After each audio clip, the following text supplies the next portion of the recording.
Hi, this is Laura. Today I want to talk to you about the woke indoctrination going on in today's public school system. This video is the first of a two-part series on the indoctrination going on in our public school system. In recent years, the presence of indoctrination in the public school system has been a topic of heated debate and controversy. Critics argue that certain ideologies, such as critical race theory (CRT), sex education, gender fluidity, and the use of personal pronouns, are being pushed onto students in classrooms across the country. These topics are not only divisive and damaging, but also go against the principles of objective and unbiased education. We are emphasizing certain beliefs rather than helping students develop critical thinking skills. In this video, we will delve into the presence of indoctrination in the public school system, focusing specifically on CRT, sex education, gender fluidity, and the use of personal pronouns. We will provide concrete evidence and examples of how these topics are being introduced in schools, and examine the various organizations and entities pushing this agenda, including the federal government and teachers' unions. We will also explore the role of increased funding in the implementation of these programs and initiatives. Furthermore, we will include real-life case studies and testimonials to illustrate the impact of indoctrination on students and society as a whole. By offering a comprehensive analysis of the implications of these ideologies on education and society, we aim to provide critical thoughts and independent research on this pressing issue. So, how does the presence of critical race theory (CRT) in the public school system impact our students' education?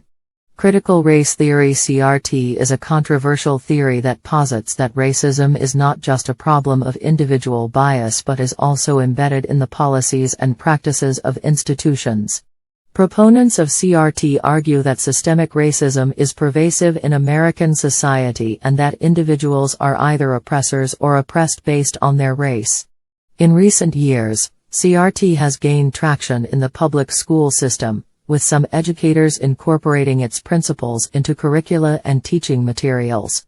Supporters argue that teaching CRT is essential for fostering a more inclusive and equitable society. Other critics argue that it promotes division and perpetuates a victim mentality. The philosophy behind CRT was also used in other cultures to push socialism and communism. One example of CRT in schools is the introduction of anti-racist training for teachers and students. These trainings often involve discussions about privilege, power dynamics, and systemic racism, and encourage participants to reflect on their own biases and actions. While proponents argue that these trainings are necessary for creating a more equitable learning environment, critics argue that they are divisive and create a hostile atmosphere for students and teachers alike. They also take time away from teaching materials that will enable students to develop critical thinking skills and be more productive workers. Another example of CRT in schools is the incorporation of CRT principles into history and social studies curricula. Some educators argue that teaching students about the history of racism and discrimination in America is essential for promoting social justice and equity. However, critics argue that this approach is one-sided and fails to provide a balanced and objective view of history. Promoting social justice versus biblical justice and equity versus equality also promotes ideas that support socialism and communism. These ideas are meant to tear down our society rather than build it up. There is a reason we see so many demonstrations in our young generation. They are being told that our society needs to be torn down, not built up. Furthermore, the push for diversity, equity, and inclusion (DEI) initiatives in schools has also been linked to CRT. These initiatives often involve hiring diversity officers, creating task forces on equity and inclusion, and implementing programs to promote diversity and multiculturalism. While proponents argue that DEI initiatives are essential for creating a more inclusive and equitable learning environment, critics argue that they prioritize identity politics over academic excellence. Using diversity, equity, and inclusion as the criteria to hire people is designed to weaken our society, our companies, our government, and more. Again, this idea is designed to make socialism and communism more acceptable to the public and our kids. Overall, the presence of CRT in the public school system is a divisive issue that has sparked passionate debate and controversy. While proponents argue that teaching CRT is essential for fostering a more inclusive and equitable society, critics argue that it promotes division and perpetuates a victim mentality. Not only is CRT divisive, but in order to introduce it, we have replaced the time in schools that was used to teach important subjects to introduce this concept to our kids.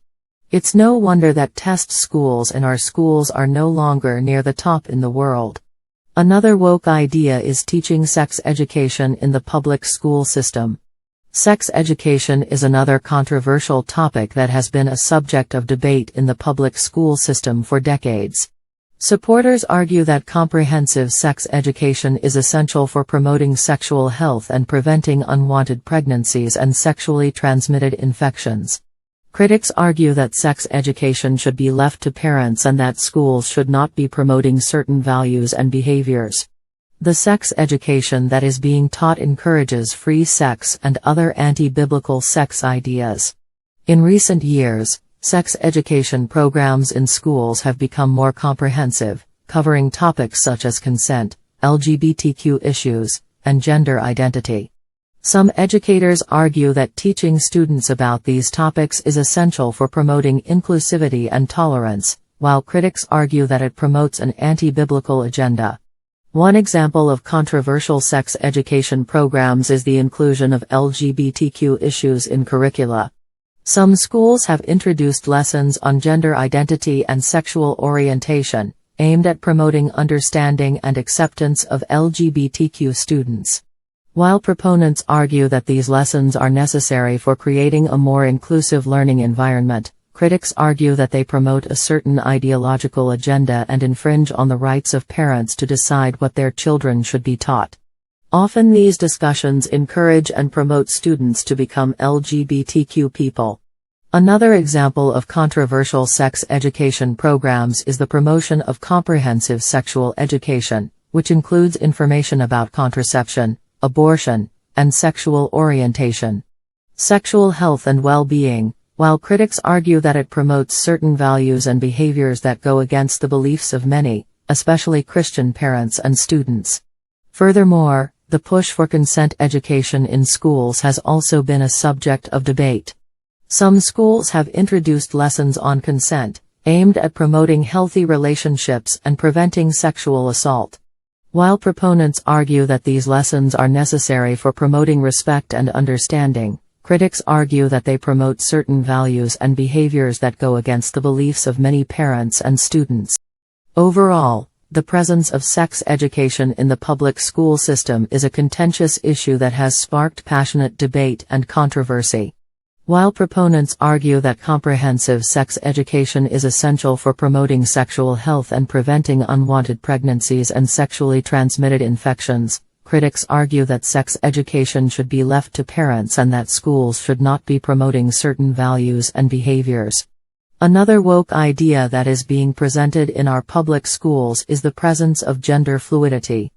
Gender fluidity is a concept that challenges traditional ideas about gender and suggests that gender is not fixed, but can vary over time.